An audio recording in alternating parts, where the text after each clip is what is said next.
Hi friends, इसके पहले जो अपन ने वीडियो देखा था उसमें मैंने कहा था कि इन्फ्लेशन जो है नवंबर का वो 14.23% के आसपास रिकॉर्ड किया गया है और डेफिनेटली उसका इम्पैक्ट अपने इन्वेस्टमेंट पे होगा, ऐसे मैंने कहा था। तो उस रिलेटेड आज ये वीडियो में बना रहा हूँ। एंड अपन ने ये भी देखा था कि ये 16 साल में सबसे हाईएस्ट इन्फ्लेशन रिकॉर्ड किया गया है। अभी क्वेश्चन है कि ये ऐसा क्यों हो रहा है। तो मैंने आपको लास्ट वीडियो में कहा था, वही बात रिपीट करूँगा कि अलग अलग एक्सपर्ट कह रहे हैं कि इंडियन इकोनॉमी में जो है बहुत सारे इश्यूज है जिसकी वजह से इंडियन इकोनॉमी का ग्रोथ तो होगा, डबल डिजिट में ग्रोथ होगा, मतलब जनवरी फरवरी मार्च अपन ग्रो करेंगे, बट इन्फ्लेशन भी उतना ही बढ़ेगा। करेक्ट ना? तो अपना ग्रोथ भी होगा और इन्फ्लेशन भी बढ़ेगा। तो ये रियल ग्रोथ है कि नहीं अपने को देखना पड़ेगा। इवन आरबीआई का जो मॉनेटरी पॉलिसी था उसमें भी उन्होंने बोला है कि इन्फ्लेशन ग्रोथ रेट भी अच्छा होगा लेकिन इन्फ्लेशन भी बढ़ेगा। करेक्ट ना? Because of certain issues in Indian economy. तो ना क्वेश्चन है कि अभी इसका इम्पैक्ट कैसे होगा। और ये इम्पैक्ट हुआ है 20 दिसंबर को। 20 दिसंबर को गवर्नमेंट ने 7 जो एग्री प्रोडक्ट है वो गवर्नमेंट ने क्या की है, बैन की है। और मंडे को 20 दिसंबर को लगभग 1600 पॉइंट से सेंसेक्स गिर गया। तो ये शुरुआत है क्या जो आगे मार्केट का जो हाल होगा, is this the beginning of that market कि जहाँ पे हमको एक्स्ट्रा कॉशन लेने की ज़रूरत है, ये अपन आज की वीडियो में देखने वाले हैं। आगे बढ़ने से पहले अगर आपको ऐसे अच्छे अच्छे वीडियोस में इंटरेस्ट है तो मेरा चैनल सब्सक्राइब कीजिए और नोटिफिकेशन बार को प्रेस कीजिए। जो भी रिसेंट अपडेट आते हैं हर वीक एटलीस्ट मैं एक वीडियो आपके लिए लेके आता हूँ जो एज ए इन्वेस्टर आपको डेफिनेटली फ़ायदा देगा बिफोर मेकिंग एनी कॉल। चलो, और नीचे मैंने आपको एक लिंक दिया है, वो लिंक को क्लिक करके एज यूजुअल आप एंजल ब्रोकर का जो सबसे बढ़िया ऐप है आप उसको डाउनलोड कर सकते हैं and you can open free demat account.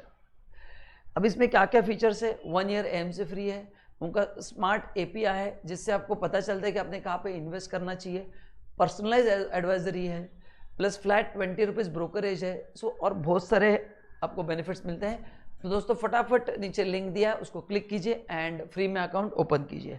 तब तक मैं वीडियो में आगे बढ़ता हूँ कि अपने को जानना है कि मार्केट क्यों क्रैश हुआ, 1600 पॉइंट से मार्केट क्यों क्रैश हुआ और उसका अपने इन्वेस्टमेंट पे कैसे इम्पैक्ट होगा। तो सबसे पहला एक रीज़न जो यहाँ पे है वो है डॉलर का रेट। करेक्ट ना? यूएस रेड रिजर्व जो है वो बात कर रही है कि हम मार्च में इंटरेस्ट रेट बढ़ाएंगे। अभी अगर इंटरेस्ट रेट बढ़ गए तो अपने जो बिजनेसमैन वहाँ पे है यूएस में उनका बिजनेस क्या होगा, कम होगा, and which will affect our economy.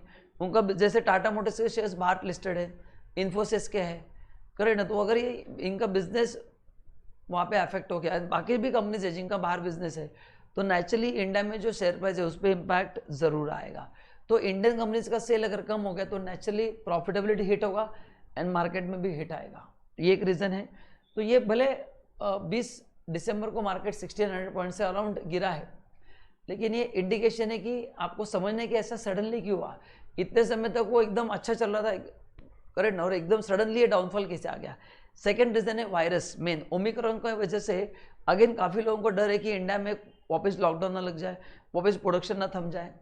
तो अभी लोग इन्वेस्ट करने के लिए रेडी नहीं है। दे आर अगेन मतलब दे आर नॉट श्योर कि इन्वेस्ट करना है या नहीं करना है। बिजनेसों को श्योरिटी नहीं है। जो बड़े बड़े कंपनीज है वो इतना प्रोडक्शन नहीं कर रही है क्योंकि लॉकडाउन हो गया तो अगेन मटेरियल खराब हो जाएगा। So they are not producing in that quantity because they don't know what action government will take, because now survival become real challenge। पहले 2 साल तो आपने को पता है कि आपने कितनी तकलीफ सही है, अभी वापस थोड़ा बहुत चालू हुआ है, वापस ये बंद हो गया तो अगेन प्रॉब्लम आएगा।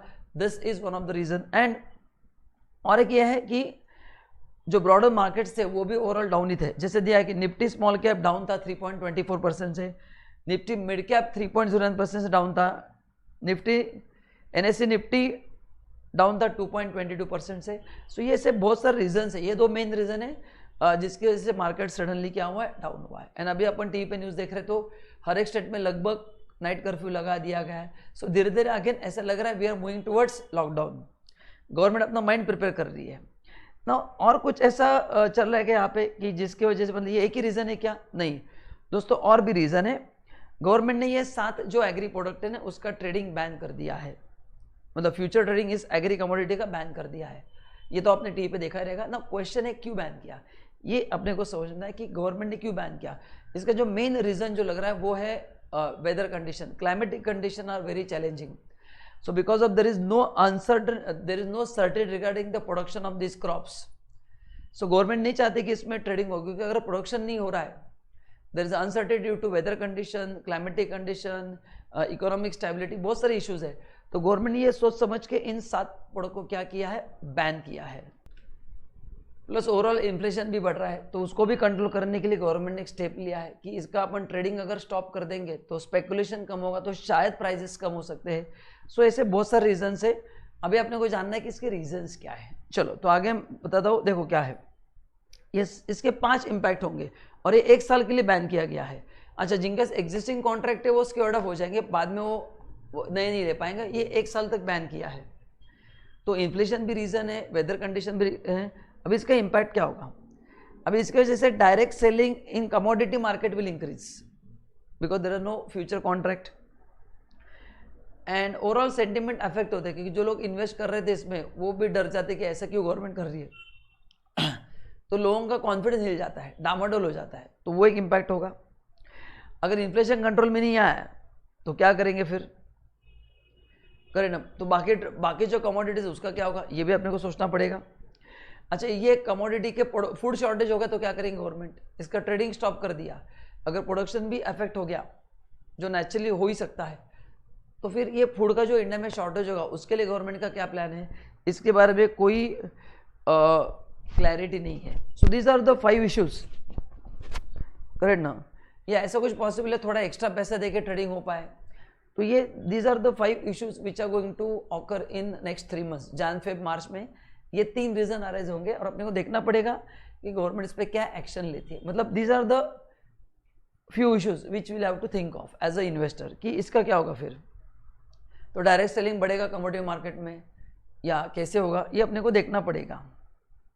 नाउ अभी ब्रॉडर इंसाइट क्या है, जो ऐसे अपन ने पढ़ा कि यूएस जो रिजर्व है वो इंटरेस्ट रेट बढ़ाने वाली है। बट नॉर्मली जितना देखा गया, अगर आप थोड़ा बहुत पढ़ाई करेंगे, थोड़ा बहुत रिसर्च करेंगे, पढ़ाई मतलब रिसर्च करेंगे, तो ये जब इंटरेस्ट रेट जब भी बढ़ाता है, जब भी उनको लगता है कि मार्केट ग्रो करने वाला है, and otherwise interest rate will never increase.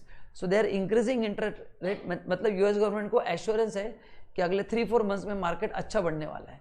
सो देखा जाए तो वो अगर इंटरेस्ट रेट बढ़ा रहे तो according to me it's a good sign, क्योंकि इससे डेफिनेटली इकोनॉमी को फायदा होगा और अपना सेल कंपनियों का उल्टा बढ़ेगा, करेक्ट ना? क्योंकि डिमांड हाई रहेगा तभी वो इंटरेस्ट रेट बढ़ा रहे। सो डेफिनेटली ये जो स्टेप है, इससे लेंडिंग भी कम नहीं होगा, क्योंकि वो रेट तभी बढ़ाते हैं जब उनको लगता है कि इकोनॉमी ग्रो होगी, तो लेंडिंग भी चालू रहेगा और इसमें सबका फायदा भी होगा। So this is the broader insight. मतलब एज ए इन्वेस्टर आपको ध्यान में रखना है कि ये बहुत सारे न्यूज़ अभी आ रहे हैं, तो इवन दो वो रेट बढ़ाते भी है तो भी वो रेट बढ़ा रहे, मतलब there is a sign of growth. So अभी आपने क्या करना चाहिए as a investor, considering the commodities ban के ऐसे बहुत सारे इश्यूज हुए हैं। You should invest in good blue chip commodities after proper investigation, after proper research। आपने blue chip commodities में shares में invest करना चाहिए, जिससे आपको definitely फायदा होगा, करेक्ट है? So thank you so much. I hope आपको ये वीडियो पसंद आया गया एंड ये जानकारी आपके लिए इंपॉर्टेंट एज ए इन्वेस्टर, इसका आप यूज कीजिए before you invest. So thank you so much. If you like this video please press the notification bar and please subscribe my channel. मिलते हैं अगले वीडियो में। Thank you so much.